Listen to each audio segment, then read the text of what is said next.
बिस्मिल्लाहिर्रहमानिर्रहीम।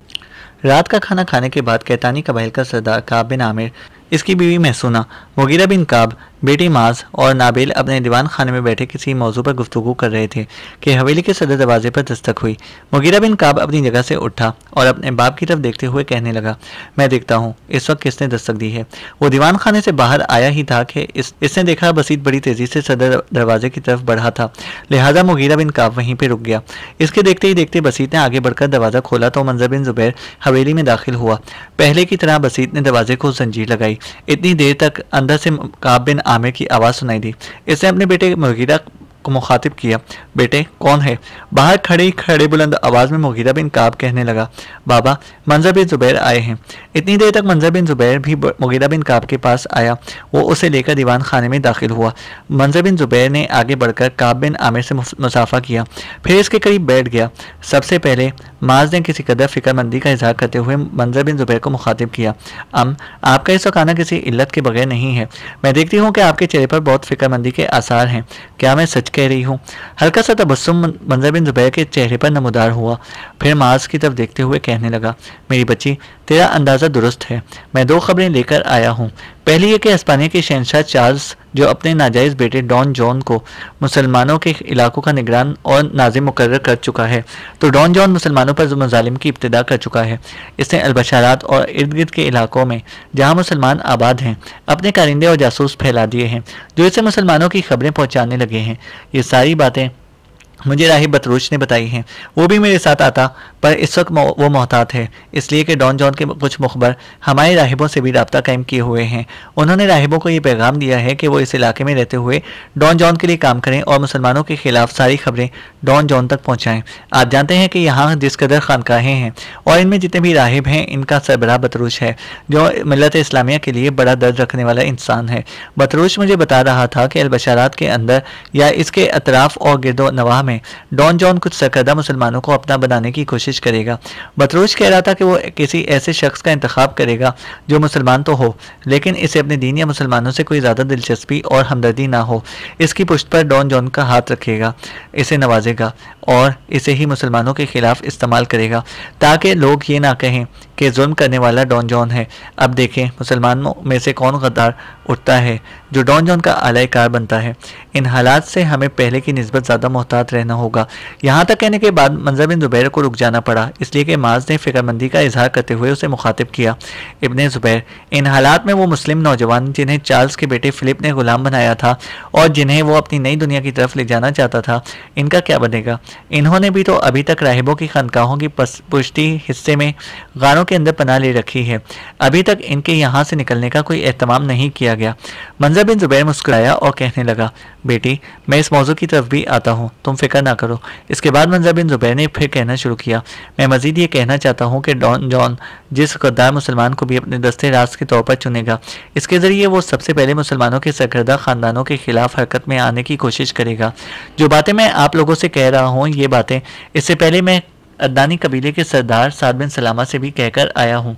अब हमारा राब्ता हसन करसू से है, तो यहाँ आपकी हवेली के अंदर या बाहर किसी गैर की मौजूदगी में हसन करसू का नाम तक नहीं लेना चाहिए, इसलिए कि हिस्पानिया के हुक्मरान और मुख्तलिफ इलाकों की इंतज़ामिया शक्ल से हसन करसू को नहीं जानती, तो वो हसन करसू का नाम तो जानते हैं। खैरुद्दीन बाबरोसा के जिस कदर भी साथी हैं, इन सब की एक तरह से हिस्पानिया के शहंशाह और इसके कारिंदों के पास बाकायदा फहरिस्त मौजूद है। इसी बिना पर मैं ये कहने आया हूँ कि घर से बाहर किसी भी सूरत हसन करसू के मुतालिक गुफ्तगू ना की जाए। घर के अंदर भी इससे मुतालिक गुफ्तगू करनी हो तो इस वक्त जब घर के अफराद मौजूद हों। घर के बाहर का कोई भी फ़र्द, ख्वाह वो मुसलमान हो या मुसलमान कबाइल से हो, किसी के सामने हसन करसू का नाम नहीं लेना। यहाँ तक कहने के बाद मंजर बिन जुबैर रुका, कुछ सोचा, इसके बाद वो दोबारा कहने लगा, अब मैं अपने दूसरे मौजू की तरफ आता हूँ। इन हालात में जबकि डॉन जॉन के मुखबर और तलायागर शिकारी कुत्तों की तरह मुसलमानों के इलाकों में घूमने फिरने लगे हैं, तो हमें इन नौजवान मुसलमानों की ज़्यादा फिक्र हो गई थी जिन्हें इन खानकाहों के पीछे पनाह ले रखी थी। लेकिन इनका मसला इंशाल्लाह आज हल हो जाएगा और वो यहाँ से निकलकर हिफाजत के साथ अफ्रीका की तरफ चले जाएंगे। मंजर बिन जुबैर के इन अल्फाज पर मास चौंकी और बड़ी बेताबी और बेचैनी का इजहार करते हुए उसे मुखातिब किया। ए इब्ने जुबैर, वो कैसे, कौन इन्हें लेने के लिए आएगा? इस मौके पर मुस्कुराते हुए मंजर बिन जुबैर ने मास की तरफ देखा और कहने लगा, मेरी बच्ची, मैं तुम्हारी परेशानी, तुम्हारी बेचैनी और बेताबी को समझता हूँ। देखो, पहले की तरह इस बार भी इन मुसलमानों को निकालने के लिए काकाद और हसन करसू आएंगे। मैं आप लोगों को ये बता दूं कि हसन करसू और काकाद जिन बहरी जहाज़ों और किश्तियों को लेकर इन मुसलमानों को निकालने के लिए आ रहे हैं, तो इनके इस बहरी बेड़े की कुछ हरावल किश्तियाँ मगरिब की नमाज के बाद साहिल पर लगी थीं। हसन करसू के कहने पर इन लोगों ने राहिब बतरूज से मुखातिब राब्ता किया। मुझे भी सारी इत्तलात बतरूज ही ने बताई हैं। जिन हसन करसू ने बतरूज के नाम ये पैगाम भिजवाया है कि वो आधी रात के करीब अपने बहरी बेड़े को साहिल के करीब लाएगा और इस वक्त तक पनाह लेने वाले मुसलमान नौजवानों को साहिल पर पहुंच जाना चाहिए ताकि हसन करसू और काकाद इन्हें लेकर अफ्रीका की तरफ रवाना हो जाएं।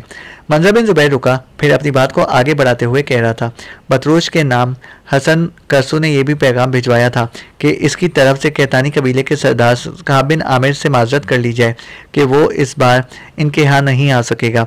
वैसे भी हालात की पेचीदगियों को देखते हुए हसन करसू को इन दिनों यहाँ पे नहीं आना चाहिए। लिहाजा मैं आप पर भी ये बात वाजे करता चलूँ कि इस नौजवानों को निकालने के लिए काकाद और हसन करसू आ रहे हैं, लेकिन हसन करसू आप लोगों से मिलने के लिए यहाँ नहीं आ सकेगा। मंजर बिन जुबैर जब खामोश हुआ तब मास अपने बाप काब बिन आमिर की तरफ देखते हुए कहने लगी, बाबा, अगर आप बुरा ना माने तो। मास को रुक जाना पड़ा, इसलिए कि इसकी बात काटते हुए इसका बाप काब बिन आमिर बोल उठा था, मेरी बेटी, मैं तुम्हारे जज्बात और एहसासात को समझता हूँ। जिस बेचैनी और बेताबी में तुम मुब्तला हो, इसकी कैफियत भी मैं महसूस कर रहा हूँ। तुम ये कहना चाहोगी कि अगर मैं तुम्हें इजाज़त दे दूँ कि हसन करसू से जाकर साहिल पर मिल लो? बेटी, हम तुम्हें हसन करसू से मंसूब चुके हैं, बल्कि तुम्हारी माँ, तुम्हारी बड़ी बहन और तुम्हारे भाई ने अब ज़हनी तौर पर यही फैसला कर रखा है कि तुम हमारे पास हसन करसू की अमानत हो, आर्जी तौर पर हमारे पास रह रही हो, और किसी भी वक्त हम तुम्हें हसन करसू के हवाले कर देंगे। बेटी, तुम्हारी बड़ी बहन नाबिल की शादी के बाद मैं किसी न किसी तरह हसन करसू से मुलाकात करने की कोशिश करूँगा और चाहूँगा कि वो तुम्हें ब्याह कर अपने साथ ले जाए। इस तरह जब तुम हसन करसू की बीवी की हैसियत से इसके साथ अफ्रीका में रहोगी तो तुम्हारी तरफ से मैं, तुम्हारी माँ और तुम्हारा भाई और बहन मुतमईन और आसूदा हो जाएंगे। यह कहने के बाद काब बिन आमिर रुका, फिर बात को आगे बढ़ा रहा था, बेटी, जो हालात मंजर बिन जुबैर ने बयान किए हैं, इनको सामने रखते हुए हम सब हसन करसू को मिलने के लिए साहिल पर नहीं जा सकते। अगर डॉन जॉन यहाँ ना आया होता तो हम सब साहिल पर जाते और इसका इस्तकबाल करते, बल्कि रात के वक्त अपनी हवेली में लाकर इसकी ज़ियाफ़त का बेहतरीन एहतमाम करते। पर बुरा हुआ हालात का, अब हम ऐसा नहीं कर सकते। तुम ऐसा करना, बसीत को साथ लेकर जाना, साहिल पर जाना और वहाँ हसन करसू से मिल लेना। मैं तुम्हें इससे मुलाकात की इजाज़त देता हूँ। काब बिन आमिर के फैसले से मास खुश हो गई। फिर काब बिन आमिर ने मंजर बिन जुबैर को मुखातिब किया, तुम्हारी बातों से मुझे एक तजस्सुस, एक तरह की फ़िक्रमंदी में मुब्तला कर दिया है। अब जबकि डॉन जॉन के कारिंदे इन इलाकों में सरगर्दा हैं, तो इनकी मौजूदगी में इन मुसलमान नौजवानों को कैसे निकालकर साहिल की तरफ ले जाया जाएगा, जिन्होंने खानकाहों के पीछे गारों में पनाह ले रखी है? जवाब में मंजर बिन जुबैर मुस्कुराया और कहने लगा कि बतरूश बड़ा सियाना और दानिशमंद इंसान है। इसने इन सारे कारिंदों की आज दावत की है जो डॉन जॉन ने इस इलाके में मुकर्रर किए हैं, इसलिए कि इन कारिंदों का राब्ता राहिबों से है। वो सारे कारिंदे राहिबों के ज़रिए ही काम करेंगे, इसलिए कि इन्होंने राहिबों से राब्ता कायम करते हुए इन पर वाज़ेह किया है कि राहिब इन इलाकों में चूँकि घूमते फिरते हैं, लोगों के घरों तक भी जाते हैं, लिहाजा वो डॉन जॉन के लिए मुसलमानों की जासूसी करें। अब बतरूश ने जहाँ इन कारिंदों की दावत का एहतमाम किया है, वहाँ ये सारे कारिंदे एक रात एक खानकाह में बसर करेंगे। बतरूश से इस सिलसिले में मेरी बात हो चुकी है। इसका कहना है कि इसने इन कारिंदों को पेट भरकर खाना खिलाने के बाद ज़रूरत से ज़्यादा तेज़ शराब और तल्ख शराब पिला दी है। कुछ देर तक वो मदहोश हो जाएंगे और इस वक्त इन्हें लेने वाले मुसलमान नौजवानों को गार से निकाल कर साहिल की तरफ रवाना कर दिया जाएगा। मैं खुद भी थोड़ी देर तक साहिल की तरफ जाऊंगा। मैं हसन करसू से मिलना चाहता हूँ। इस मौके पर माँ झट से फूल पड़ी। अगर आपने जाना है तो मैं भी आपके साथ चली जाऊंगी। मंजर बिन जुबैर अपनी जगह पर उठ खड़ा हुआ और कहने लगा, मैं अब अपने घर की तरफ जा रहा हूँ। तुम थोड़ी देर बाद तैयारी करके बसीत के साथ मेरे यहाँ आ जाना, वहीं से हम निकलकर साहिल की तरफ चले जाएंगे।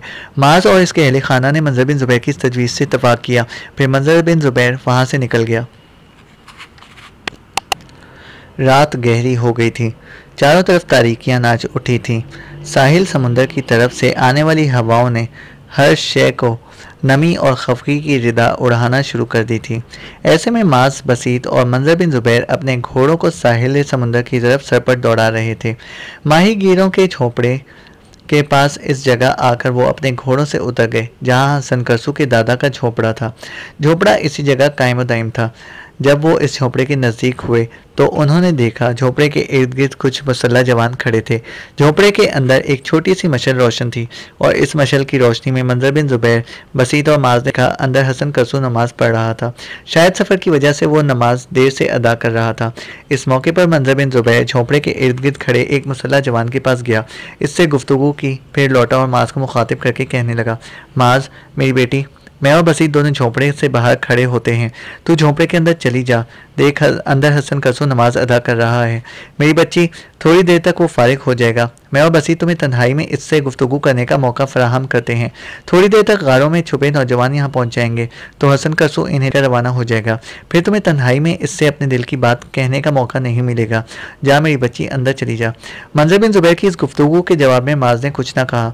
इसकी गर्दन झुक गई। फिर आहिस्ता आहिस्ता वो झोंपड़े में दाखिल हुई और हसन करसू के पीछे जाकर खड़ी हो गई।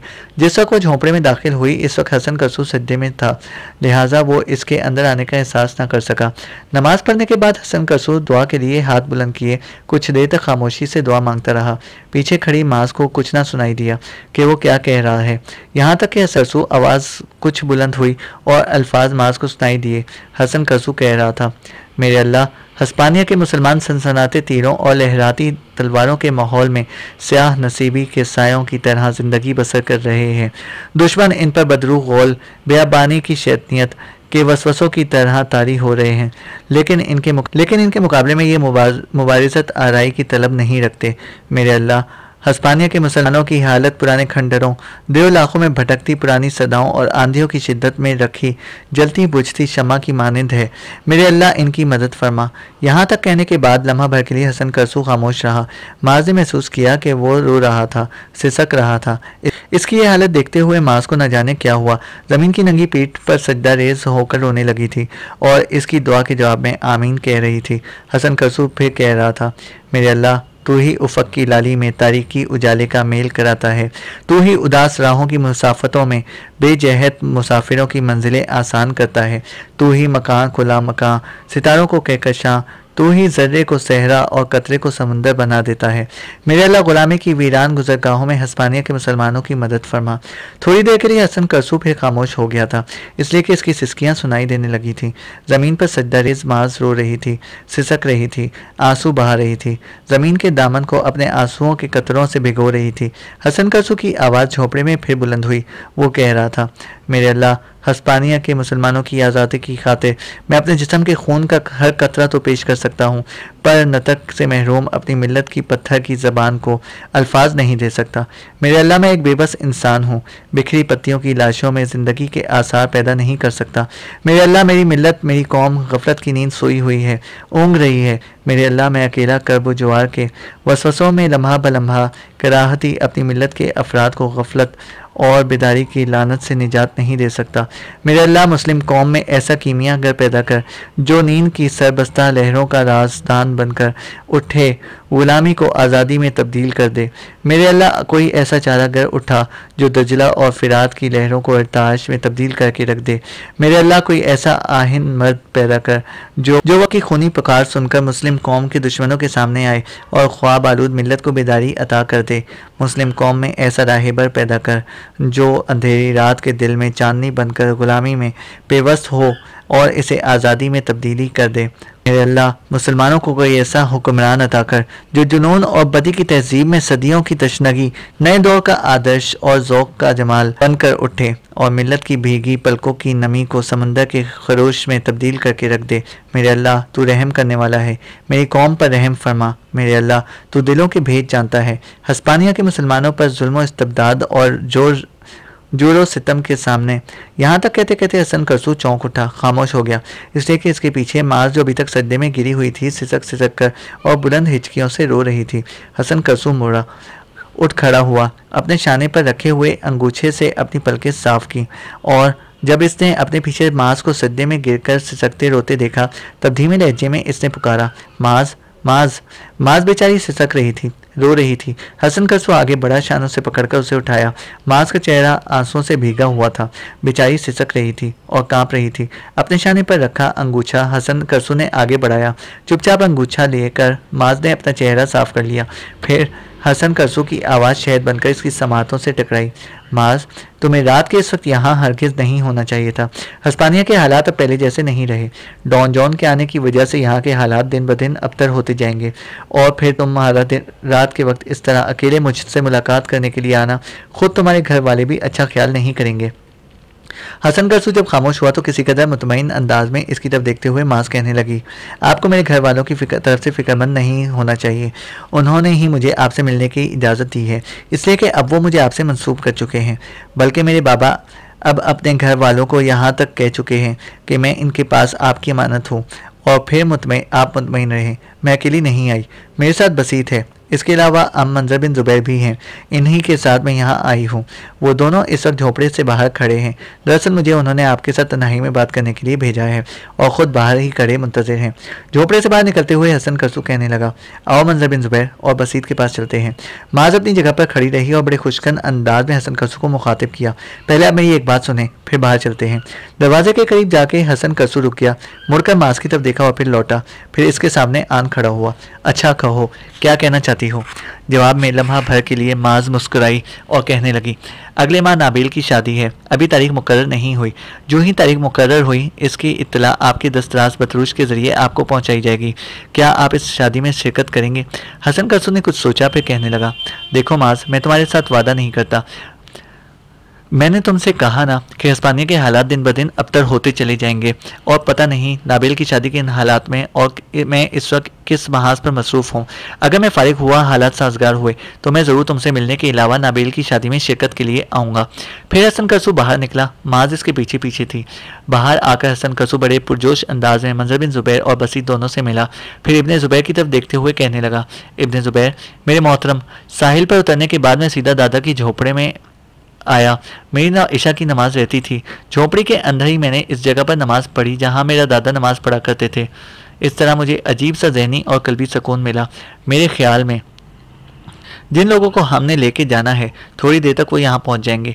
इतनी देर तक मैं अपने दादा की कब्र पर दुआ मांग लूँ। मंजर बिन जुबैर या बसीत में से किसी ने कोई जवाब ना दिया। फिर हसन कसू झोपड़े के एक तरफ हो लिया। वो मुसल्लत जवान जो झोपड़े के इर्द गिर्द फैले हुए थे वो भी इसके दाएं बाएं और पीछे रहते हुए इसके साथ जा रहे थे।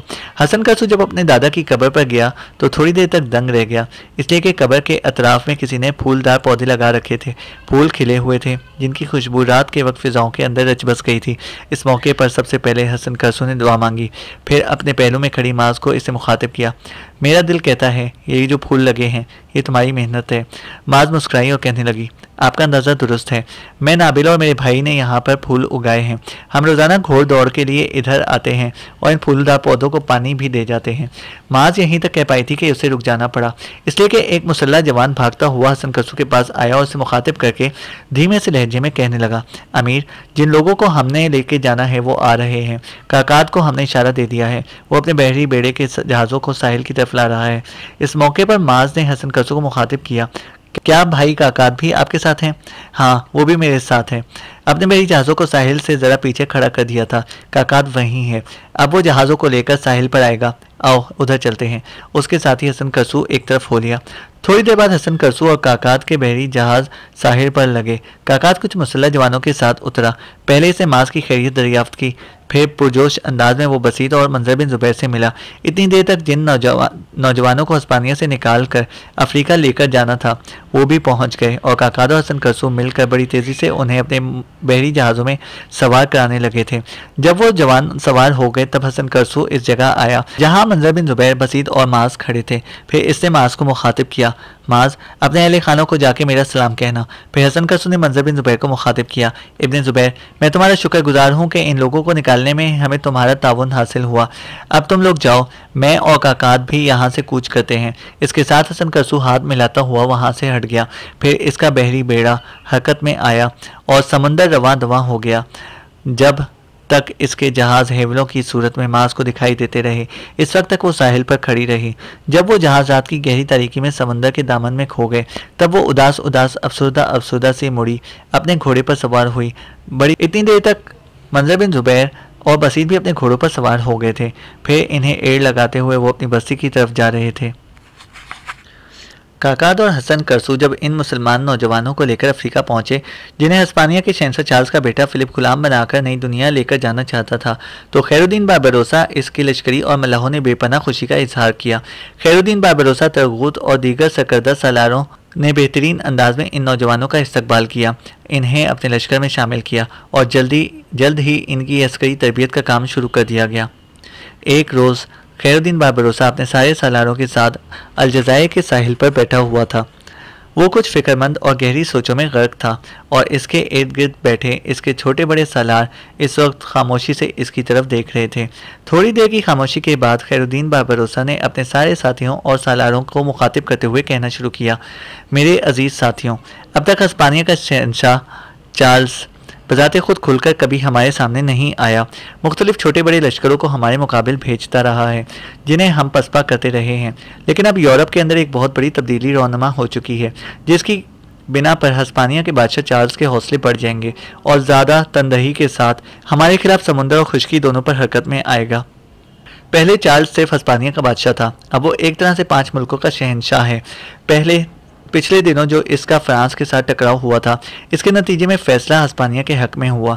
चार्ल्स ने फ्रांस के बादशाह फ्रांस अव्वल को बदतरीन शिकस्त दी और इस जंग के दौरान फ्रांस के बादशाह को जिंदा गिरफ्तार कर लिया और इस वक्त फ्रांस का ये बादशाह चार्ल्स की कैद में है और इसने कुर्तुबा के जिंदान में डाल रखा है।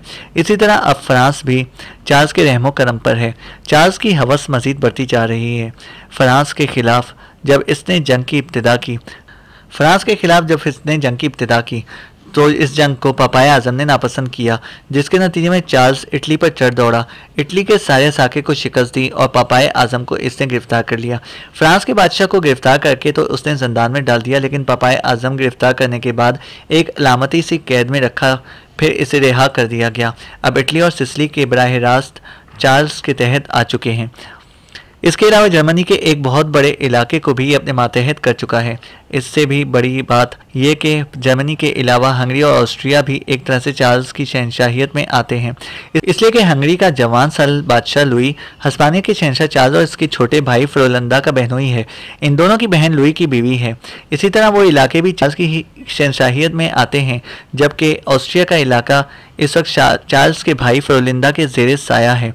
अब जबकि स्पेन से निकलकर चार्ल्स की ताकत तो कुव्वत यूरोप के एक बड़े हिस्से को मुतियो फरमाबरदार बना चुकी है, तो इसकी सल्तनत की ये वसअत इसके दिमाग को ख़राब भी कर सकती है और वो किसी वक्त भी हम पर चढ़ दौड़ सकता है।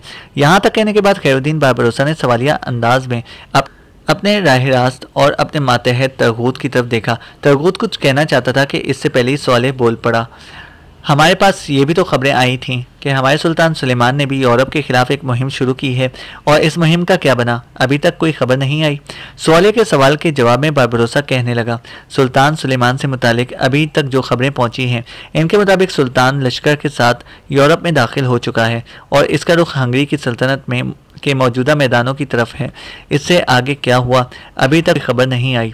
खैरुद्दीन बारबरोसा यहीं तक कहने पाया था कि रुक गया, इसलिए कि एक किश्ती किनारे पर आन लगी। इसमें कुछ सवाल लोग मौजूद थे। इस किश्ती में से वो लोग उतरे। इस जगह जहां खैरुद्दीन बारबरोसा अपने सालारों के साथ बैठा हुआ था, सब ने उन्हें सलाम किया। अपनी जगह से उठकर खैरुद्दीन बारबरोसा और उसके सालार उनसे मिले। फिर खैरुद्दीन बारबरोसा ने उन्हें मुखातिब किया, मेहरबान अजनबियों, ये तो कहो कि तुम लोग कहाँ से आए हो। अगर तुम कुस्तुनतुनिया की तरफ से आए हो तो मैं तुम्हें खुशामदीद कहता हूँ। क्या तुम्हारे पास मेरे लिए कोई पैगाम?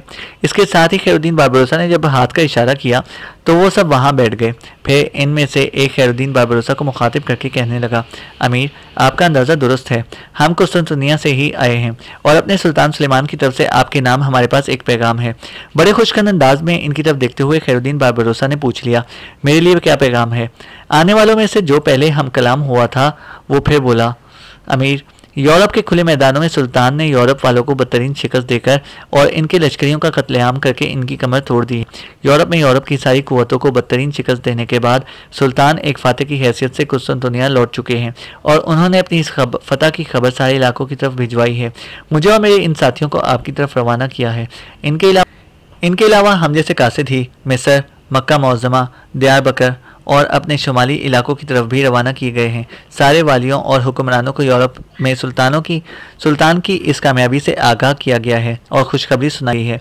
आने वाला कासिद जब खामोश हुआ तो बड़ी दिलचस्पी से खैरुद्दीन बारबरोसा कहने लगा, मेरे अजीज साथियों, तुम में से कोई ऐसा है जो इन जंगों में शामिल रहा हो?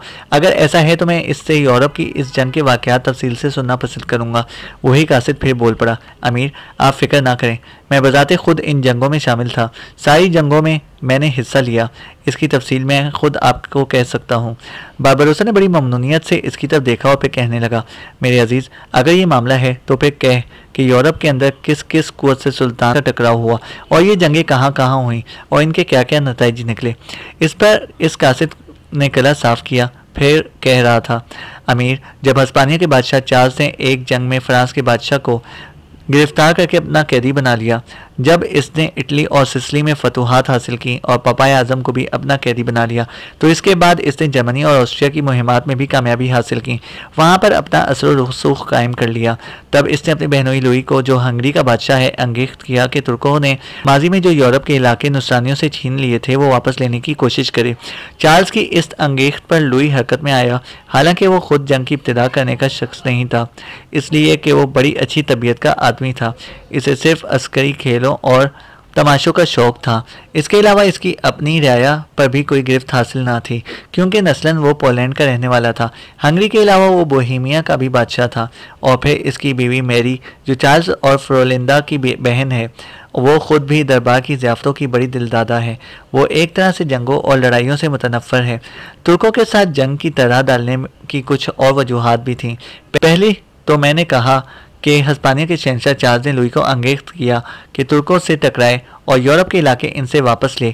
दूसरी बात जो इस जंग का बाइस बन सकती थी वो ये कि हंगरी के लोग ज़्यादातर कैथोलिक नुसरानी हैं, जबकि बोहेमिया और जर्मनी वाले प्रोटेस्टेंट हैं और वो लोग लूथर के पैरोकार हैं। इन दिनों लूथर बताते खुद चार्ल्स और पपाए आजम के लिए दर्द सर बना हुआ है, इसलिए कि पूरे यूरोप में घूम फिरकर वो लोगों से कहता फिर रहा था कि नुसरानी तुर्कों का मुकाबला नहीं कर सकते, इसलिए कि नुसरानी भटक चुके हैं और तुर्क खुदावंदे कुद्दूस की तरफ से नुसरानियों के लिए अजाब हैं। सुल्तान सुलेमान के खिलाफ जंग को मजीद खौफनाक बनाने के लिए और नुसरानी ताकत और कुव्वत में इजाफा करने के लिए एक और शख्स भी उठा।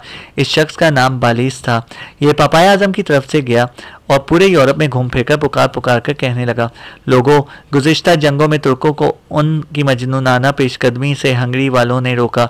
इनके जोश गज़ब को झाग की तरह हंगरी वालों ने जा बिठाया। अब हंगरी वाले तुर्कों के खिलाफ उठ रहे हैं, लिहाजा सारे यूरोप वालों का फ़र्ज़ बनता है कि इनकी मदद करें। इस तरह ये शख्स यूरोप से हंगरी वालों के लिए रज़ाकार जमा करने लगा था।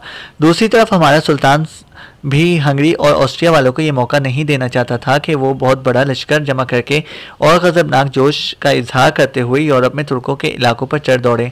लिहाजा सुल्तान ने भी अपने लश्कर के साथ इन पर हमलावर होने और उनकी राह रोकने के लिए कूच किया। जिन दिनों सुल्तान ने कूच किया, इन दिनों डेन्यूब के इलाके में बरसात का मौसम ख़त्म हो चुका था, लेकिन दरिया के बालाई हिस्से में अभी तक सैलाबी कैफियत थी। दरिया में अभी तक तोगियानी का आलिम था। बोदा शहर से होकर ये दरिया हंगरी के लकोदक वसी मैदानों से गुजरता हुआ अपने किनारों से बाहर होकर बह रहा था। सिर्फ इस जगह ये महदूद होकर बह रहा था जहाँ मशरिक़ की पहाड़ियों के दरमियान होता हुआ बलगराद फिर आगे तक बहता चला जाता है। इस मौसम की तेज़ और मुसलसल बारिशों की वजह से दरिया के किनारों की नशेबी ज़मीन दलदल बन जाती थी। जहाँ जहाँ पहाड़ी चश्मे थे, इनमें कीचड़ बह रही थी। बहरहाल सुल्तान आगे बढ़ा। दूसरी जानिब हंगरी वाले भी एक बहुत बड़ा लश्कर मुनज़्ज़म करके आए थे और वो दरियाए डेन्यूब के किनारे 100 छत्तों वाले गाँव मोहक्स के जमा हो चुके थे। तबीयत याफ्ता लश्करियों के अलावा रज़ाकारों की एक खासी बड़ी फ़ौज भी खेमा जन थी। इस खेमा गाह के आगे जुनूब की सिमत 6 मील तक कीचड़ और पानी में डूबी हुई एक और लश्करगाह थी। इसके बाद दरख्तों से ढकी हुई छोटी छोटी पहाड़ियों की एक कतार थी। इस लश्करगाह को मैदान मोहक्स कहते हैं। अगस्त के महीने में इस वसी मैदान के बालाई हिस्से में हंगरी के लश्कर ने डेरे डाल दिए थे। हंगरी के लश्करियों का मुद्दा ये था कि वो तुर्कों पर हमलावर होंगे और अगर तुर्कों ने जवाबी कार्रवाई की तो तुर्कों से पूरे यूरोप का दिफा किया जाएगा। और फिर इन लोगों के लिए इंग्लिस्तान के बादशाह हेनरी हिश्तम ने भी इसको कमक के अलावा रकूम की सूरत में मदद मुहैया की थी। जिस वक्त यूरोप के ये असाकिर तुर्कों से जंग करने के लिए जमा हो रहे थे, इस वक्त भी लूथर मार्टिन पुकार पुकार कर अहले यूरोप से कह रहा था कि तुर्कों से लड़ना खुदावंद ताला की कुव्वत का मुकाबला करना है। खुदा ने तुर्कों को वहशतनाक अजाब की सूरत में हम गुनाहगारों की पादाश के लिए मुसल्लत किया है। यूरोप वाले इस मार्टिन लूथर को मुर्तद कहते थे, लेकिन जर्मन वाले इसके साथ थे। इसके अलावा यूरोप के बहुत से खितों के लोग भी मार्टिन लूथर की दरपर्दा पुष्टपनाही कर रहे थे। बहरहाल हंगरी का बादशाह लुई एक बहुत बड़ा लश्कर लेकर अपनी तैयारियां मुकम्मल कर चुका था। इसके अलावा स्पेन का बादशाह चार्ल्स का भाई फ्रोलिंदा भी इस वक्त एक लश्कर के साथ वहीं मौजूद था। यूरोप के लश्कर में भांत भांत के लोग जमा हो रहे थे। इनमें इख्तलाफात थे। पहला इख्तलाफ प्रोटेस्टेंट कैथोलिक होने का था। मजहबी इख्तलाफ से बढ़कर शदीद इख्तलाफ हंगरी के किसानों और उमरा की बाहिमी मुखालिफत भी थी। चंद ही साल पहले नीम फाका कश आला तबके के मुकाबले में उठ खड़े हुए थे। इसके बाद ऐसे हंगामे खड़े हुए कि हंगरी का माशरा दो तबकों में बंटकर रह गया था और ये तबकाती तकसीम भी एक तरह इख्तलाफात और मफाद का बाइस बनी हुई थी। अपने इन्हीं इख्तलाफात और फसादात को छुपाने, इनको रफा करने के लिए हंगरी वाले मुसलमानों के खिलाफ जंग की तरह डाल रहे थे। मोहॉक्स के मैदानों में जमा होने के बाद हंगरी के बादशाह लुई को दो बड़ी ताकतों का इंतजार था। एक हंगरी का ताकतवर रहनुमा जॉन ज़ापोलिया था जो मशरिक की तरफ से एक बड़ा लश्कर लेकर मोहॉक्स के मैदानों का रुख कर रहा था। दूसरी कुव्वत जिसका लुई को इंतजार था वो मगरिब की तरफ से आने वाले जर्मन और बोहेमिया के लोग थे जो इंतहा दर्जे के जंगजू थे। यहाँ तक कहने के बाद आने वाला कासिद रुका। लम्हा भर के लिए इसे खैरुद्दीन बाबरोसा की तरफ मुस्कुराते हुए देखा। फिर वो दोबारा कह रहा था, यूरोप वाले हम तुर्कों से टकराने के लिए इस कदर जी चुरा रहे थे कि लुई के एक सलाह ने उसे मशवरा दिया कि बराह रास्त तुर्कों से टकराने के लिए हमें बोधा में पनाह लेकर और अपना आप संवार कर तुर्कों के सामने आना चाहिए। जर्मनों के एक पेशावर सलार ने जिसका नाम हानी पाल और जिसके तहत 4000 जर्मन रजाकार मुसलमानों के खिलाफ जंग के लिए आए थे, इसने इस शख्स की मुखालिफत की और इसने तजवीज़ पेश की कि मोर्चाबंद होकर मुसलमानों का मुकाबला करना चाहिए। इस जर्मन सलार हानीबाल को बरतानिया के शहनशाह हेनरी हश्तम और पापाए आजम क्लेमेंट हफ्तम से चंदे की सूरत में भी माली अमदाद मिल रही थी। पोलैंड के सालार ने इस मौके पर मशवरा दिया, हमारे पास जिस कदर छकड़े हैं इनका एक हल्का बनाकर मोर्चाबंदी कर लेनी चाहिए और इस मोर्चे के पीछे सैकड़ों तीर अंदाज आड़ में बिठा देने चाहिए ताकि तुर्कों का सामना हो तो तीरों से तुर्कों को छलनी कर दिया जाए। पोलैंड के सलार के मशवरे को हंगरी के सरदारों ने रद्द कर दिया, इसलिए कि इनके नाइट और हल्के असलहाबंद सवार दुश्मन पर झपट कर हमला करने के आदी थे। इनके ख्याल में किसानों की तरह हम दुश्मन के हमले के इंतजार में खड़े रहना बुज़दिली की बात थी और एक फाश गलती थी। यहाँ तक कहने के बाद वो कासिद रुका और फिर कुछ सोचा और फिर कहने लगा, एक अजीब बात कि मोहॉक्स के इस नुसरानी लश्कर के अंदर एक अस्कफ आज़म भी था जिसका नाम कोमोरी था। वो बड़े जोशो जज्बे के साथ यूरोपी रज़ाकारों के साथ जंग में हिस्सा लेने के लिए आया था। ये इससे पहले भी दरियाई डेन्यूब के इलाके में मुसलमानों के खिलाफ छोटी मोटी लड़ाइयों में हिस्सा ले चुका था, जंग का तजर्बा रखता था। इसकी भी यही राय थी कि अगर लड़ना है तो खुद हमला करना चाहिए। इसने भी ये कहा कि तुर्की लश्कर का बेशतर हिस्सा हल्के बख्तर पोश सवारों पर मुश्तमिल है जो भारी बख्तरबंद नुसरानियों के हमले से तितर बितर हो जाएंगे। इसने नुसरानी लश्कर को यह भी खुशखबरी और पुरजमर्दा सुनाया कि कल का दिन लड़ाई के लिए मुंतखब कर देना चाहिए क्योंकि कल का मुकद्दस दिन हज़रत योहना से मंसूब है। अस्कफ को मोरी की इस गुफ्तगू को पसंद किया गया और सबने मुत्तफ़िका तौर पर इसे आइंदा जंग का सिपह सालारे आला मुकर्रर कर दिया। अस्कफ को मोरी मुसलमानों के हमले से खौफजदा भी था, डरता भी था, गो अपने आप को बड़ा बहादुर और शुजा ख्याल करता था। इसके बावजूद इसने इस मौके पर लाख उज़र पेश किया कि इसे लश्कर की सिपह सालारी का कोई तजर्बा नहीं, इसकी एक भी ना सुनी गई और उसे सारे नसरानी लश्कर का सिपह सालारे आला मुकर्रर कर दिया गया। मुख्तसर ये कि अगले रोज़ जंग की इब्तिदा हुई। कोमोरी चौंके लश्कर का सिपहसालार बन चुका था, इसके हौसले वलवले बढ़ चुके थे। बाकी लश्कर पीछे रहा। 20,000 अहले हंगरी के साथ वो हमारे लश्कर पर टूट पड़ा। लेकिन जब सुल्तान ने जवाबी कार्रवाई की और हमारे लश्कर दाएं बाएं से होकर शाहीनों की तरह झपटे, तब मैदान जंग में एक क़यामत बर्पा हो गई और नुसरानियों का वो लश्कर जिसकी तादाद 20,000 थी, जो इस वक्त कोमोरी की सिपहसालारी में हरावल के तौर पर मुसलमानों पर हमलावर हुए थे, इन पर क़यामत गुजर गई। वो 20 के 20,000 इस वक्त कोमोरी समेत हमारे लश्करियों ने मौत के घाट उतार दिए। जिस वक्त कोमोरी हमारे लश्कर से टकराया था, इस वक्त यूरोप के दूसरे असाकिर दाएं बाएं और पुष्ट की जानिब से घात में बैठे हुए थे, ताकि जब कोमोरी मुसलमानों के सामने डटेगा तो वो दाएं बाएं और सामने की तरफ से घात से निकलकर मुसलमानों पर ऐसी ज़रबें लगाएंगे कि वो पसपा होने पर मजबूर हो जाएंगे। कोमोरी और उसके लश्करियों का खात्मा कर दिया गया। तब पहले हंगरी के सवार जो मगियार कौम से ताल्लुक़ रखते थे और वो एशियाई होने के बावजूद यूरोप में बेहतरीन शहसवार समझे जाते थे, जंग का आगाज़ करने के लिए उन्होंने हमारे लश्कर की अगली सफ़ों का रुख किया। इस वक्त तक हंगरी का बादशाह लुई भी अपने परचम बुलंद करते हुए मुसलमानों पर हमलावर होने के लिए बढ़ा। इसी दौरान यूरोप का एक और सिपहसालार अपना घोड़ा दौड़ाता हुआ अपने लश्कर के हिस्से के साथ दरख्तों से ढकी हुई पहाड़ियों से नमदार हुआ और हंगरी के बादशाह लुई को मुखातिब करके चिल्लाया, पेशकदमी करो, मुसलमानों पर एक बार हल्ला बोल दो, फतह करीब है। इसके साथ ही जर्मनों का एक खासा बड़ा लश्कर भी टीले से निकला और आगे बढ़ा और हमारे लश्कर पर हमलावर हो गया। जब ये सारी यूरोपीय कुव्वतें हमारे लश्कर पर हमलावर हो गईं, तब हमारे सुल्तान और हमारे सलार ने अजीब व गरीब रद्द-ए-अमल का इजहार किया। यूं हुआ कि जब ये सारे खूंख्वार भेड़ियों की तरह हमारे लश्कर पर हमलावर हो गए, तो हमारी पहली 2 सफ़ें पीछे हट गईं। दाएं या बाएं इस तरह पसपाई इख्तियार की जैसे वो हमलावरों का दबाव बर्दाश्त न कर पाई हों। लेकिन ये हमारे सलार और सुल्तान की जंगी चाल थी, इसलिए कि हमलावरों को घेरने के लिए पहली 2 सफ़ें जानबूझकर पीछे हट गई थीं। जब यूरोपीय लश्कर 2 सफ़ों के हट जाने के बाद तीसरी सफ़ की तरफ बढ़े तो वो दंग रह गए, इसलिए कि हमारे लश्कर की तीसरी सफ़ उन्हें रास्ता देने के लिए मुंतशिर ना हुई। इसी सफ़ में खुद सुल्तान और उसके अकबी दस्ते मौजूद थे। बड़े बड़े सिपहसालार थे। फिर सुल्तान और हमारे सलारों ने जवाबी कार्रवाई की। तब मैदानी जंग आतिश फिशां की सूरत इख्तियार कर गया। वो हमला ऐसा ज़ोरदार था कि यूरोपीय सवारों के घोड़े बेकाबू होने लगे। इस अफरा तफरी में हंगरी के बादशाह लुई का ज़ाती लश्कर भी मुंतशिर होने लगा था। यूरोपीय लश्कर की बदबख्ती, जब सुल्तान ने तकबीरें बुलंद करते हुए अपने लश्करियों को भारा और ज़ोरदार हमलावर होने का हुक्म दिया, तब हमारा लश्कर यूरोपीय सिपाहियों को रोनता हुआ आगे बढ़ा और यूरोपीय सिपाहियों की बदबख्ती कि इनके पीछे दलदल नुमा कीचड़ था।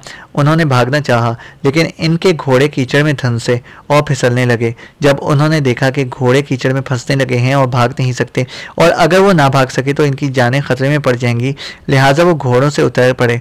घोड़ों को हमारे लश्कर के रहमो करम पर छोड़कर वो भाग खड़े हुए। हमारे लश्कर ने दूर तक भागते यूरोपीय लश्कर का ताकुब किया।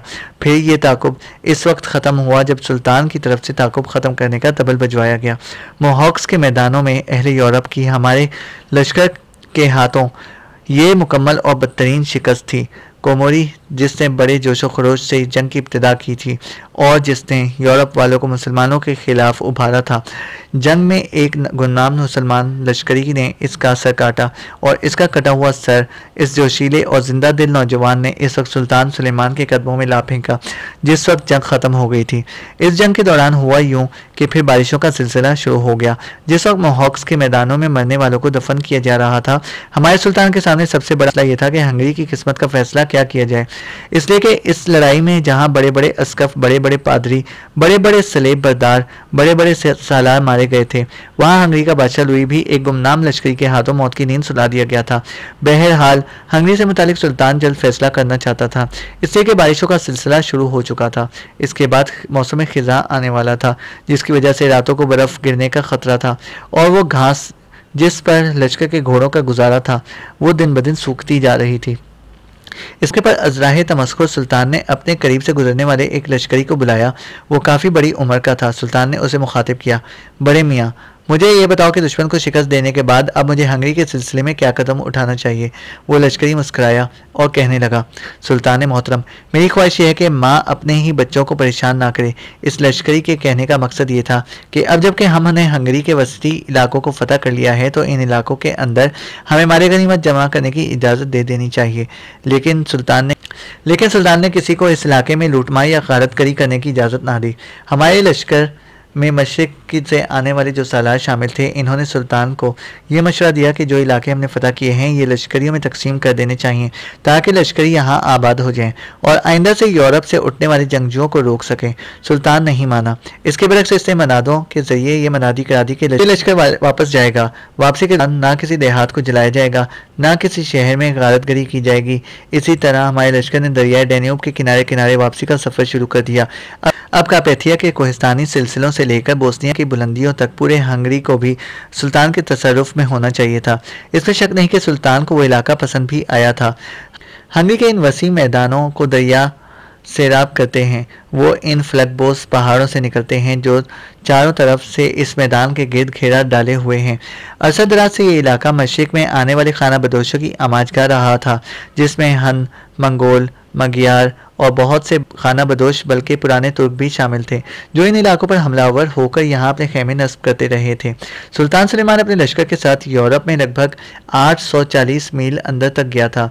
अगर सुल्तान अपने लश्कर के साथ वापसी का सफ़र करने की बजाय यूरोप के अंदर चला जाता और पेशकदमी जारी रखता तो हिस्पानिया तक कोई भी ताकत इसका रास्ता रोकने की जसारत ना कर सकती थी। बहरहाल यूरोप की सारी सलेबी कुव्वतों को शिकस्त देने के बाद हमारा लश्कर कामयाब कामरान कुस्तुनतुनिया पहुँच गया है।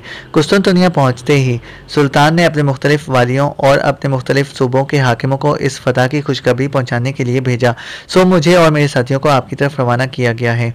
जब तक वो कासिद बोलता रहा तब तक खैरुद्दीन बारबरोसा और उसके साथी बड़ी तवज्जो के साथ और इन्हमाक से उसे सुनते रहे। जब वो खामोश हुआ तब सनान की तरफ देखते हुए खैरुद्दीन बारबरोसा कहने लगा, सनान मेरे अजीज़, इन सब को अपने साथ ले जाओ। पहले इनके खाने का एहतमाम करो, फिर इनके क़याम का भी एहतमाम करो। ये जब तक चाहें हमारे यहाँ क़याम करें। इसके साथ ही सनान आने वाले कासिदों को लेकर रवाना हो गया। कोको के हुक्मरान इब्न काजी के सारे इलाकों को फतह करने और इसकी मौत के बाद सबसे ज़्यादा फिक्र अफ्रीका में हिस्पानवी हुक्मरान मुनकेड और ट्यूनिस के हुक्मरान हसन को हुई थी। गो इब्न काजी के साथ खैरुद्दीन बारबरोसा की जंगों के दौरान हसन के अलावा मुनकेड और दूसरे हिमायतियों ने भी इब्न काजी की पूरी मदद की थी, लेकिन इनकी बदकिस्मती इन्हें शिकस्त का सामना करना पड़ा। अब इब्न काजी का जानशीन इसका बेटा हुसैन था, जो दिलो जान से खैरुद्दीन बारबरोसा का हिमायती था। इन हालात में अगर किसी को खैरुद्दीन बारबरोसा से सख्त खतरा था तो वो खुद मुनकेड और ट्यूनिस का बादशाह हसन था। इसी दौरान मुनकेड के लिए हिस्पानिया से एक खासा बड़ा लश्कर और रसद का सामान भी पहुँच गया। इस नए लश्कर के आने से मुनकेड को कुछ हौसला हुआ, लिहाजा इसने अफ्रीका से खैरुद्दीन बारबरोसा और उसके साथियों को निकालने के लिए एक साजिश तैयार की। इन दिनों बहरी कज़ाकी को एक पेशे के तौर पर अपनाया जाता था और इसमें यूरोप की कुछ कुव्वतें पेश थीं। यूरोप की एक कौम रेस्पीन थी, ये बहरी कज़ाकी में मशहूर थे। पूरी कौम बहरी कज़ाक थी और इनके पास सैकड़ों जहाज़ थे। मुनकेड के पास जब हिस्पानिया से कमक पहुंची तो अपनी साजिश को कामयाब करने के लिए इसने रेस्पीन कौम के बहरी कज़ाकों से रब्ता कायम किया और उन्हें एक भारी मुआवजे के एवज़ इस बात पर आमादा कर लिया कि वो समुंदर की तरफ से खैरुद्दीन बारबरोसा पर हमलावर हों, जबकि खुशकी की तरफ से हिस्पानिया वाले ट्यूनिस के हुक्मरान हसन को मिलाकर आगे बढ़ेंगे और शर्शाल शहर पर कब्जा करने की कोशिश करेंगे। इनका ख्याल था कि वो शर्शाल पर कब्जा कर लेंगे तो वो साहिली इलाका जिस पर खैरुद्दीन बारबरोसा का कब्जा था, इस पर आसानी से हमलावर होकर खैरुद्दीन बारबरोसा को इससे महरूम किया जा सकता था। दूसरी तरफ इब्न काजी को अपने सामने ज़ेर करने के बाद खैरुद्दीन बारबरोसा ये सोच रहा था कि अब दो कुव्वतों पर ज़रब लगाकर अफ्रीका में मुसलमानों की हालत मजबूत और मुस्तहकम करेगा। पहली कुव्वत जिस पर खैरुद्दीन बारबरोसा हमलावर होना चाहता था वो बर्बरों का सुल्तान हफ्सी था। दूसरी कुव्वत जिसको खैरुद्दीन बारबरोसा अपना हदफ बनाना चाहता था वो तलमिसान का सुल्तान अबू हमू था। ये दोनों खैरुद्दीन बारबरोसा के खिलाफ हिस्पानिया वालों की मदद करते रहे थे। वो कबाइल सुगरा का सरदार अहमद बिन काजी भी हफ्सी और अबू हमू का साथ दे रहा था, लेकिन खैरुद्दीन बारबरोसा का ख्याल था कि अगर हमलावर होकर बर्बरों के सुल्तान हफ्सी और तलमिसान के बादशाह अबू हमू पर ज़रब लगाई जाए और उन्हें ज़ेर कर लिया जाए तो अहमद बिन काजी की कोई अहमियत ना रहेगी।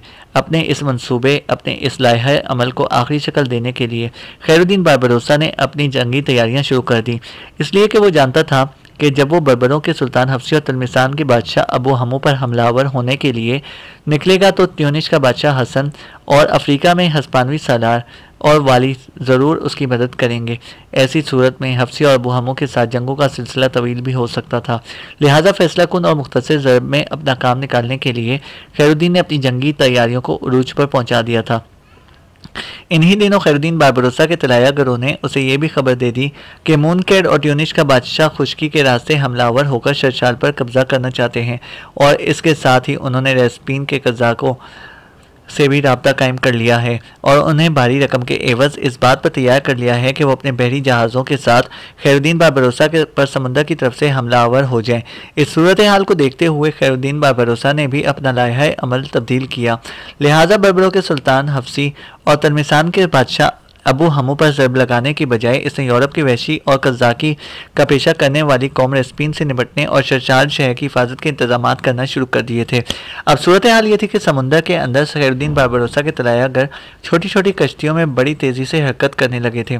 जहाँ वो यूरोप की कज़ाकी कौम पर निगाह रखे हुए थे, वहाँ ये भी देख रहे थे कि शर्शाल पर हमलावर होने के लिए दुश्मन क़ुव्वतें कहाँ अपना इज्तिमा करती हैं। फिर इन्हें तलायागरों ने यह खबर दी कि यूरोप की पेशावर बहरी कज़ाक जजीरा पनून के नवा में जमा हो रहे हैं और हिस्पानिया से आने वाले अस्करियत पसंद मुनकर की राहबरी में शर्शाल शहर पर हमलावर होकर अपने लिए एक वसी साहिली इलाका हासिल करने के दर पे हैं। ये खबरें मिलने के साथ ही खैरुद्दीन बारबरोसा ने जिस कदर इसके पास अस्करी कुव्वत थी इसे 3 हिस्सों में तकसीम किया। एक हिस्सा अपने मस्कन की हिफाजत के लिए रखा, हसन आगा को इसका सरबराह बनाया। दूसरा हिस्सा अनातोलिया से ताल्लुक़ रखने वाले इंतहाई निडर और बेबाक और ना रुकने वाले सालार तरगूत की कमानदारी में दिया गया। सनान और खैरुद्दीन बारबरोसा के बेटे हसन को इसने नायब मुकर्रर किया गया। तरगूत को यह जिम्मेदारी सौंपी गई कि वो खुश्की पर किसी भी दुश्मन लश्कर को शर्शाल की तरफ ना बढ़ने दे। तीसरे लश्कर की कमानदारी खुद बारबरोसा ने ली। इसके तहत हसन करसू, काकाद, सनान और दीगर छोटे बड़े सालार काम कर रहे थे। इस तरह लश्करियों की तकसीम के बाद तरगूत अपने हिस्से के लश्कर के साथ अपनी मंजिल की तरफ कूच कर गया था, जबकि बहरी बेड़ा को लेकर खैरुद्दीन बारबरोसा, हसन करसू और काकाद गहरे समंदरों का रुख कर रहे थे। खैरुद्दीन बारबरोसा ने यूरोप के पेशावर बहरी कज़ाकों को जजीरा पनून के शुमाल में लिया। इस वक्त दूर मशरिक में सूरज तुलू हो रहा था। समुद्र का सीना बिल्कुल सुर्ख होकर खौफनाक मंजर पेश कर रहा था। कज़ाकों ने भी देख लिया था कि बारबरोसा आन पहुंचा है। इनकी खासी तादाद थी, लिहाजा उन्होंने मुकाबला करने की ठान ली। वो जानते थे कि अगर उन्होंने भागने की कोशिश की तो समुद्र के अंदर बारबरोसा इनका ऐसा ताकुब करेगा कि इनमें से हर एक की मौत तारी करता चला जाएगा। लिहाजा वो खम ठोंक कर मुकाबला करने के लिए तैयार हो गए। खैरुद्दीन बारबरोसा ने करीब जाते ही चंद बार तकबीरें बुलंद की। फिर इसने अपने लश्करियों को हमलावर होने का हुक्म दिया। इसके साथ ही इसके बड़े बड़े मस्तूलों वाले बहरी जहाज़ और छोटी किश्तियाँ पहले से तयशुदा लायहा अमल के मुताबिक हरकत में आईं। फिर इसके मल्लाह सरकश जज्बों की रहनुमाई करते जीस के भरपूर इसरार बेबरगो बार दरख्तों के अंदर से सूरज की गुजर जाने वाली लतीफ़ शौं सर्दी के कर्ब खेज जंगल से बर्फ़ से ढकी वादियों तक को पिघला देने वाली सहराओं की खोलती आतिश की तरह हमलावर हो गए थे। ऐसे में पेशावर बहरी कज़ाक भी अपने ज़ात में जुल्मत के शैतान और रुसवाओं के ना खुदाए अपने दामन में अमूरा की गुनाहगारियाँ सदोम की मक्कारियाँ भी रखते थे। लिहाजा वो खुद भी जवाबी कार्रवाई करते खून से अहवाल लिखती आंधियों की तरह खैरुद्दीन बारबरोसा के लश्कर पर टूट पड़े थे। समुद्र के अंदर एक होलनाक टकराव शुरू हो गया था।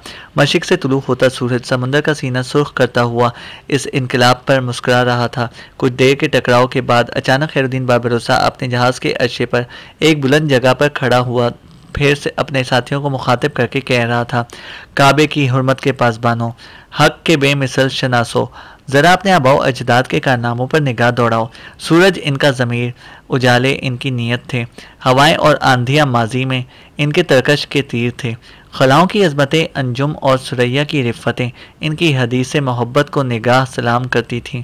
आओ हम भी इस बहर का तूफ़ान बनकर अपने से टकराने वाले इन दुश्मनों को समुंदर के अंदर से कर दें। याद रखो तुम्हारे सामने ये पेशावर कज़ाक हैं, गुनाह और बदी की तकरीब के चागर हैं। ये जहर उगलते खुद सर, जहरीले अजदहे और इज़्तिराब खेज़ खामोशियों में ये बेसमर रवैयों और गुनाहों के भंवर से भी ज़्यादा बदतर होते हैं। यहाँ तक कहने के बाद खैरुद्दीन बारबरोसा रुका। इसके बाद वो पहले से भी ज़्यादा ज़ोरदार आवाज़ में कह रहा था, फितरत के निगहदारों, कबल इसके कि ये हमारे लिए इस समंदर के अंदर भंवर बनने की कोशिश करें और अहानत और जिल्लत को हमारी जुलान गाहें बना दें। कबल इसके कि ये हमारे सामने बेजहत और बेमुहार होने की कोशिश करें और नंगो जिल्लत के शबिस्तानों को इनके लिए सजा कर रख दें। कबल इसके कि ये पेशावर यूरोपी कज़ाक हमारे लिए जुल्म और इस्तबदाद का बहरे बेकरां बनने की कोशिश करें। आओ इस समंदर के अंदर इनकी हालत टूटे कासाए ज़र और खंडरातों से भी ज़्यादा होलनाक बनाकर रख दें, ताकि आने वाले दौर में ये कभी हमारे साथ टकराना तो बहुत दूर की बात, हम हमारे करीब से भी गुजरने का ना सोचें। यहाँ तक कहने के बाद बारबरोसा नीचे उतरा। फिर वो बड़े पुरजोश अंदाज में दुश्मन पर हमलावर होने लगा था। इसकी इस तकरीर ने खातिर ख्वाह असर किया और इसके इन अल्फाज के जवाब में इसके मल्ला, इसके लश्करी बेअता सागर में उठते तूफ़ानों, हर्सो हवस की कुर्बतों, कहर भरी इब्तिदाओं और बदी की नहुसतों, इशरत की शोहरतों के तकब्बुर को बहाए जाने वाले माहो साल की तरह टूट पड़े थे। खैरुद्दीन बारबरोसा और इसके साथियों का यह हमला ऐसा होलनाक था जिसे यूरोप के पेशावर बहरी कज़ाक बर्दाश्त न कर सके। इन्हें होलनाक शिकस्त का सामना करना पड़ा और इनका सरदार बचे कुचे लश्कर को लेकर भाग खड़ा हुआ। ताहम खैरुद्दीन बारबरोसा ने इनकी कुछ किश्तियाँ और चंद जहाज छीनकर इन पर कब्जा कर लिया और कुछ बहरी कज़ाक भी हिरासत में ले लिए थे। जंग के खात्मे के बाद सबसे पहले खैरुद्दीन बारबरोसा ने अपने जख्मियों की देखभाल की और जिस कदर बहरी कज़ाक गिरफ्तार हुए थे इन सबको बड़े जहाज़ के अर्शे पर जमा किया और खैरुद्दीन बारबरोसा के सामने पेश किया गया। कबल इसके कि खैरुद्दीन बारबरोसा ने मुखातिब करके कुछ कहता, इन बहरी कज़ाकों में से एक चंद कदम आगे बढ़ा और खैरुद्दीन बारबरोसा को मुखातिब करके कहने लगा, मुसलमानों के अजीम अमीरुल बहर, अगर आप हम सबको रिहा कर दें तो मैं आपको दो ऐसी खबरें बताता हूँ जो आपके लिए इंतहा दर्जे की सूदमंद साबित होंगी। खैरुद्दीन बारबरोसा और इसके करीब बैठे हसन करसू और काकाद और स्वाले ने अजीब से अंदाज में इस बहरी कज़ाक की तरफ देखा। फिर खैरुद्दीन बारबरोसा ने इसे मुखातिब किया, तू कौन सी दो अच्छी खबरें हमें बताना चाहता है जिसमें हमें फ़ायदा है? कहो, अगर वो हमारे लिए सूदमंद साबित हुई तो तुम्हारी तजवीज़ पर अमल किया जाएगा। जवाब में वो बहरी कज़ाक कुछ देर खामोश रहकर सोचता रहा, फिर कहने लगा, पहली और अच्छी खबर यह है कि स्पेन का एक शख्स कार्टेस नई दुनिया से स्पेन का रुख कर रहा है। वो 2 हफ्तों तक स्पेन के करीब बहरे ओकियानोस में नमूदार होगा। ये स्पेन का वो शख्स है जिसने नई दुनिया में मैक्सिको नाम के इलाके को फतह किया था। जिन जहाज़ों को लेकर ये आ रहा है उनमें काफ़ी मालूम मता है और ये सब हिस्पानिया के शहंशाह चार्ल्स की मलकियत है। दूसरी खबर यह कि इंग्लिस्तान के कुछ मल्ला भी खलीज मैक्सिको और जज़ाइर गरबुल हिंद से इंग्लिस्तान का रुख कर रहे हैं। इनके पास भी काफ़ी मालूम मता है। ये छोटे छोटे मल्ला हैं, इनका कोई बड़ा सरकर्दा नहीं। ये नई दुनिया में लूट मार के लिए जाते हैं। इस वक्त इनके पास काफ़ी माल है। ये स्पेनी मल्ला हैं और अमीरुल बहर कार्टेस से लगभग 1 हफ्ते बाद बहरे ओकियानोस में नमूदार होंगे। अगर इन दोनों ग्रोहों पर आप हमलावर होकर इनके जहाज़ों पर कब्जा कर लें तो आप लोग मालामाल हो सकते हैं। वो बहरी कज़ाक जब खामोश हो गया तब कुछ देर खैरुद्दीन बारबरोसा चुप रहकर सोचता रहा। फिर हसन करसू और काकाद और स्वाले की तरफ देखते हुए कहने लगा, अजीज साथियों, इस बहरी कज़ाक ने हमें कोई ख़ास खबर तो नहीं सुनाई। ये जो 2 खबरें कह रहा है ये समुद्र के अंदर मुतहर्रिक रहने वाले हमारे तलाए घर भी हमें चंद दिनों तक पहुंचा देंगे। फिर हम इन 2 खबरों को क्यों अहमियत दें? खैरुद्दीन बारबरोसा जब खामोश हुआ तब इसकी तरफ देखते हुए हसन करसू बोल उठा, इन बहरी कज़ाकों को छोड़ना नहीं चाहिए क्योंकि इन्होंने हमें बता दिया है कि नई दुनिया से 2 ग्रोह माल लेकर आ रहे हैं। अगर हमने उन्हें छोड़ दिया तो ये जाके हिस्पानिया के अमीरुल बहर या शहंशाह को कह देंगे कि हम इन 2 ग्रोहों पर हमलावर होने वाले हैं, लिहाजा वो इनकी हिफाजत का एहतमाम कर लेंगे और हमको कोई फ़ायदा ना उठा सकेंगे। जब तक हसन करसू कहता रहा खैरुद्दीन बारबरोसा मुस्कुराता रहा। जब खामोश हुआ तब खैरुद्दीन बारबरोसा ने इसकी पीठ थपथपाई और कहने लगा, मेरे अजीज़, तेरा कहना दुरुस्त है, ये इस काबिल हैं ही नहीं कि इन्हें छोड़ा जाए। फिर खैरुद्दीन बारबरोसा के कहने पर इसके मुसल्लह जवान हरकत में आए और इन बहरी कज़ाकों का खात्मा कर दिया गया। इसके बाद खैरुद्दीन बारबरोसा ने दुश्मन की जिस कदर किश्तियाँ और जहाज़ हाथ लगे थे इन पर अपने मल्ला मुकर्रर किए और जिस वक्त वो वहाँ से कूच करने की तैयारी कर रहा था, जिस फासले पर जनूब की सिमत में 2 छोटी छोटी कश्तियाँ आती दिखाई दी, खैरुद्दीन बारबरोसा सोचों में खो गया। इस वक्त इसके दाएं बाएं हसन करसू, काकाद और स्वाले खड़े थे। इस मौके पर हसन करसू ने खैरुद्दीन बारबरोसा को मुखातिब किया और कहने लगा, अमीर, हम यहाँ तो अपने काम की तकमील कर चुके हैं, अब हमें शर्शाल का रुख करना चाहिए और वहाँ दुश्मन कुव्वतों के खिलाफ तरगूद सनान और हसन की मदद करनी चाहिए। हसन करसू की तरफ देखे बगैर खैरुद्दीन बारबरोसा मुस्कुराया, इसलिए कि इसकी नज़रें जनूब की तरफ से आने वाली दोनों कश्तियों पर जमी हुई थी। फिर इसकी आवाज़ सुनाई दी, करसो मेरे अजीज, तू ठीक कहता है। ये सामने जो कश्तियां आ रही हैं इन्हें आने दो, देखते हैं कि ये कौन है। इसके बाद हम शशाल का रुख करेंगे ताकि दुश्मन के खिलाफ तरगूत की मदद की जा सके। फिर खामोशी से इन दो कश्तियों की आमद का इंतजार करते रहे। दोनों कश्तियां खैरुद्दीन बाबरोसा के बड़े जहाज के साथ आकर लगी। इनमें से कुछ मल्लाह उतरे। खैरुद्दीन बाबरोसा और इसके सालार पहचान गए कि वो इनके तलायागर थे। जब वो करीब आए तो सबसे पहले इन सबको ने बुलंद आवाज़ में खैरुद्दीन बाबरोसा को और दूसरे सालारों को बहरी कज़ाकों के खिलाफ फतह की मुबारकबाद दी। फिर इनमें से एक ने खैरुद्दीन बाबरोसा को मुखातिब करके कहने लगा, अमीर, हम आपके लिए एक अच्छी खबर लेकर आए हैं। हस्पानिया से एक खासा बड़ा लश्कर जिसमें जर्मन, स्पेनी, बोहीमिया वाले और कुछ ऑस्ट्रियावी भी शामिल थे, मुनकर की सरबराही में शशाल शहर की तरफ बढ़े थे। रास्ते में उन्होंने एक जगह पड़ाव किया और यहीं इनकी बदबख्ती की इब्तदा हो गई। अमीर तरगूत ने इंतजार नहीं किया। इसने शशाल से बाहर इनकी राह रोकने का फैसला नहीं किया, बल्कि जिस वक्त उन्होंने पड़ाव किया रात के वक्त इसने इन पर ऐसा जानलेवा और होलनाक शबखून मारा कि दुश्मन की आधी से ज़्यादा कुव्वत को उसने काट कर रख दिया। बाकी सबको मुनकर समेत शिकस्त उठाकर भाग गए। इनके पड़ाव के अंदर जिस कदर साजो सामान था इस पर तरगूत ने कब्जा कर लिया है और वो 1-2 रोज तक एहतियातन वहाँ क्याम करेगा। इसके बाद वापस अपने मस्कन का रुख करेगा। ये खबर सुनकर खैरुद्दीन बाबरोसा, हसन करसू, काकात, स्वाले और दीगर सलार मुस्कुरा उठे। खैरुद्दीन बाबरोसा थोड़ी देर तक गहरी सोचों में खो गया। फिर बड़ी हकीकत से कह रहा था, मैं जानता था अनातोलिया का वो शेरदिल सिपह सालार ऐसा ही करेगा। वो तरगूत है। वो दुश्मन के लबों पर खामोशी की फसल बो सकता है, इसकी लब कुशाई की तमन्ना के पर काट सकता है। वो नाकाबिले शिकस्त सालार है जो दुश्मन की खुशियों में दादे दहेश बन सकता है और इनकी हस्ती साई तनाबे खींच सकता है और हालात को अपने हक में कर सकता है। वो दुश्मन की आंखों के नेहा खानों की धड़कनों और नफ्स की तपिश तक में जर्द ताबीरें और किरणों का गुबार भरने का हुनर जानता है। इसकी रूह तक को रेजा रेजा कर देने वाली जुर्रतमंदी और नज़र पर नकश बन जाने वाली इसकी शुजाअत को सलाम पेश करता हूँ। वो आलम इस्लाम का ऐसा फर्जंद है जो दुश्मन के सामने कामयाबियों का और कामरानियों और फौजबंदी के बंद बांधने की सन्नाई जानता है। इसके बाद खैरुद्दीन बाबरोसा खामोश हो गया। फिर इसने वापसी का हुक्म दिया। इसके साथ ही इसका बहरी बेड़ा अलजज़ायर का रुख कर रहा था। चैनल को सब्सक्राइब करें और बेल आइकन को प्रेस करें ताकि हमारी हर अपडेट आपको बर वक्त मिल सके।